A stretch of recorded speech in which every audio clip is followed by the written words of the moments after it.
Yo, this is Deontay the Bronx Bummer Wild, the WBC heavyweight champion of the world. And I'd like to give a big shout out to CJ Goodfellow of Sports TV. Bomb Squad, baby. This video is for you. I call out. I wanted to knock you out. And now you're talking shit to say Ajagba. Ajagba is going to beat me. Shame on you. How many times did I call you out? How many times did I ask you to fight in Africa? You don't even feel shame of yourself. I want to fight you. I want to knock you out. Look at Daniel Dubois, broke his nose twice. He knocked you out cold. What happened to me? I'll knock you out in the first round. You're talking about Ajagba. Ajagba is a baby. Wait till you see how I'm going to knock him out.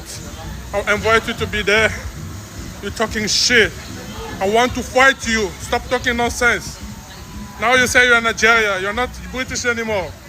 I'll knock you out. I'm African giant. I'm African warrior. I'll knock you out, you. After knocking Ajagba out, I'll knock you out as well. Man, apparently Martin Bakole has called out Anthony Joshua. I think he was like, you ain't no real Africa. You from Britain. You claiming Brit now, and you ducking me now. Apparently he supposed to be fighting Njabwe, F.A. Njabwe. I think a lot of us feel like we know how that fight gonna end, but Ajagba can't punch. He's Nigerian. I think Martin Bakole's from Congo. He's Congolese, if I'm saying that right. So check out the Heavyweight Boxing Talk playlist, Boxing's playlist, and now you're getting vocal. Jared Anderson said what you want to say. They offered him enough money. He strapped his nuts on, fought Bakole. Bakole said he dropped Usyk with a body shot. He said he broke Dan Dubois' nose twice. You don't see Dan Dubois knocking on the door to get in the ring with Martin Bakole. But he got to be careful looking ahead, because Njabba, he might be robotic and all that, but Njabba got African power too. He can punch. He's a tall guy. He's just so stiff. He don't really have the fluidity. You know what I'm saying? To really do it. If they can get him to be a little bit more fluid and have a little bit more being, in my opinion, I think he'd be a problem. You know what I mean? So, but yeah, man, I think it'd be AJ. I wouldn't even answer that call out, but I sound like he called out AJ for a big fight in Africa.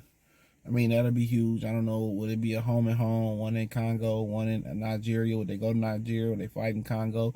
Would they fight in a neutral area? That'd be very interesting. But I mean, for the most part, Anthony Joshua is damaged goods right now. Obviously he may want to get back in the ring with Dan Dubois to get that get back. It was rumors that Dan Dubois handled him in sparring. That's why he was so confident that, he handled him like that in sparring. So I don't know if that's to really go straight to Tyson Fury, get the bag and get out of there. Or do you go fight Bakole? But he got to get past, F.A. Njabba. Most people think he will.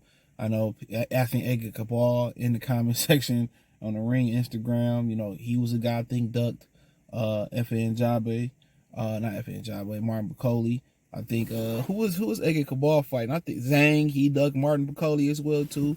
So Bakole getting a little bit more vocal. I mean, he thought, I guess, the floodgates would open when he fought Big Baby Anderson. Ain't nobody trying to fight him. So, I don't know if Usyk is gonna fight him. I mean, really for Usyk, that's not worth the reward. Even for Tyson Fury, that risk's not worth the reward. But once you start kind of talking about who, obviously Dane Du Bois, Usyk, he's probably about to be out of there pretty soon. So really, Dane Du Bois can get past Joseph Parker, then, he's the guy. That's the fight people want to see. Obviously, Edgar Cabal is the guy coming up. Edgar Cabal is the guy coming up. Du Bois can position himself for Usyk rematch. That may happen after the Joseph Parker fight. So Edgar Cabal might be on, not Edgar Cabal, but Martin Bakole might be on freeze for a minute. But like I said before, he already 36. So obviously they're gonna wait him out. And I say there's no future, no fruitful future in being the boogeyman. I say it again. There's no fruitful future in being the boogeyman.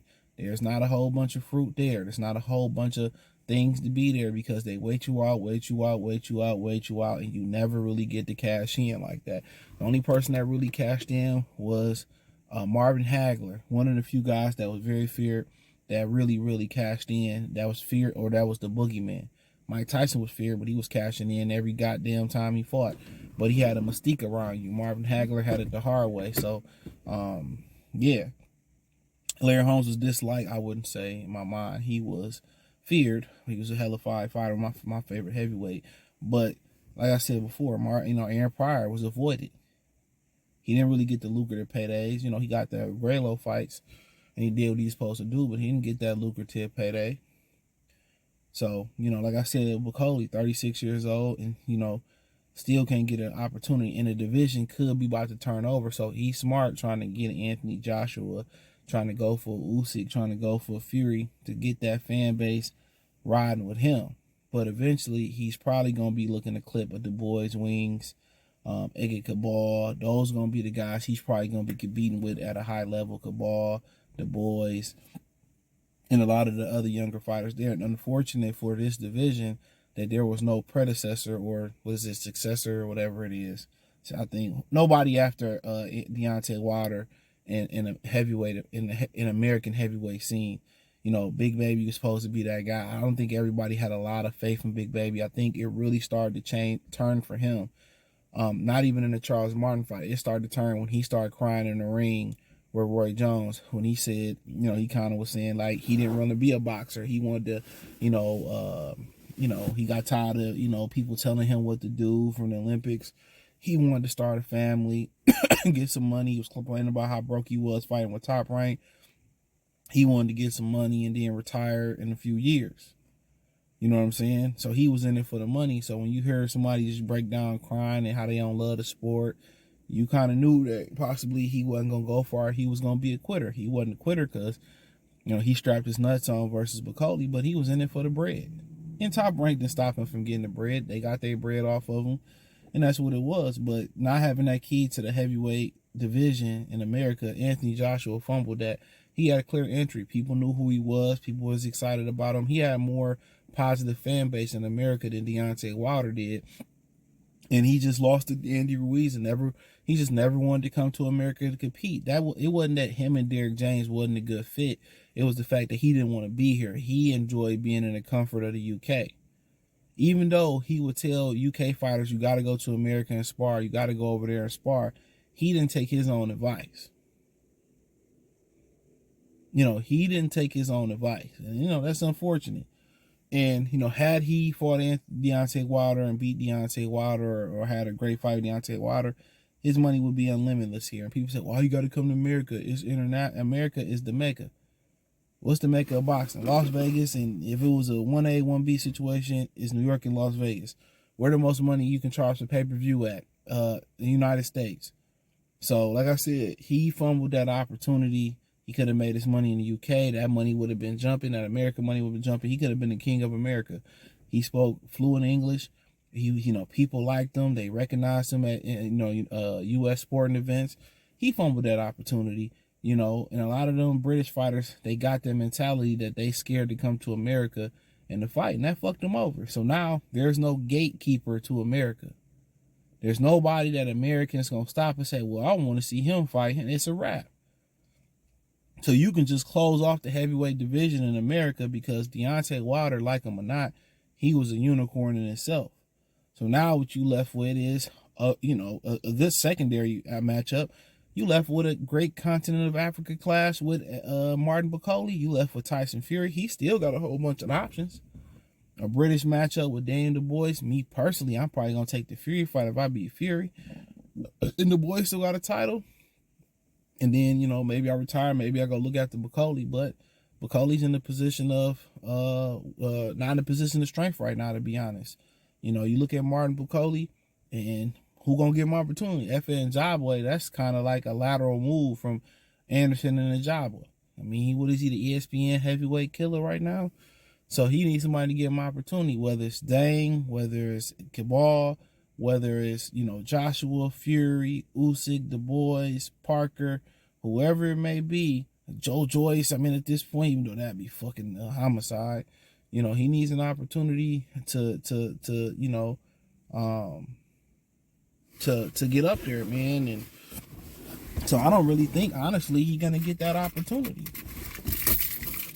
You know, I feel, you know, pretty bad for him, but he may not get that opportunity until he old. He may not get that opportunity until you just mad because your ass is old. Lethal injection coming into your home. Fuck your granddad old. I was watching that episode. Yeah. So, I mean, shit, it is what it is, man. But, yeah, Bakole in a situation where damn if you do, damn if you don't. And Anthony Joshua still got options. How do he want his boxing funeral career to go? Make a bunch of money with Fury, get back with the boys, you know, an African clash where he get his ass stumped into the African dirt by Martin Bakole. He still got options. But Anthony Joshua got to ask, what's the end game? Like, if I beat Fury, you know, if I, you know, and that's it, do I want to go out on top? Do I want to continue on the boys? Or if I beat the boys, Fury, do I want to see Bakole? I mean, Bakole doing the right thing. A closed mouth don't get fed. But he, you know, but really, this might be a video in itself. RIP to the heavyweight division in America. It died with Deontay Wilder. You know what I'm saying? And the guy that was supposed to carry the torch from Wilder, it died, you know. So the seed that we had planted, or the backup reserve or surplus we had, it died. That died too. So there's nothing in heavyweight. Andy Ruiz can't cover your division. Areola can't cover your division. F.W. Njabwe, adopted son of America, Nigerian, can't. It's a wrap. The heavyweight division in boxing in America is a wrap. Anthony Joshua, he could have been sitting on the throne as heavyweight boxing champ of America, and he just didn't want to strap his nuts on no more and fight Wilder. So it is what it is, man. You know, he's trying to fight Wilder in Britain. I'm like, nigga, you know how much money you get over here, over here, and they like you too.